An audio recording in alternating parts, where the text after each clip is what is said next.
Hello বন্ধুরা, আশা করি সকলে ভালো আছেন। আমিও ভালো আছি। আজকে এই পেজে বিয়ে সংক্রান্ত বিষয় নিয়ে আলোচনা করতে আসছি।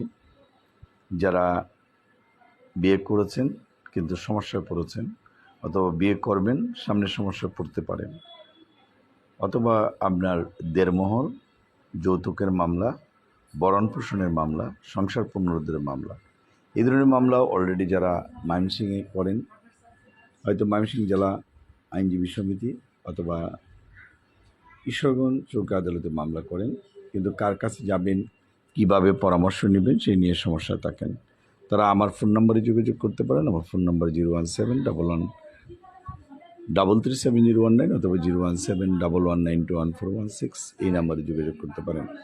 যারা বিয়ের মামলা অনেকে জর্জরিত হয়ে গেছেন, সংসার আর কোনো মতেই রাখতে চাচ্ছেন না, পুরুষ বা মহিলা, তারা ছাড়তে চাইলে করতে পারবেন। আবার নতুন যারা বিয়ে করতে চান তারাও আমাদের সাথে যোগাযোগ করতে পারেন। ঢাকা যারা যোগাযোগ করতে চান, উত্তরা ময়মনসিংহে আলিয়া মাদ্রাসা মোড় 16 পাদের মিশন রোড, অথবা জেলা আইনজীবী সমিতি যোগাযোগ করতে পারেন। আমাদের ফোন নম্বর 01711921416। এবং যারা ময়মনসিংহের বিভিন্ন অঞ্চলে বসবাস করেন, ফুলপুর, ফুলবাড়িয়া, তারাকান্দা, বালুকা, ত্রিশাল বা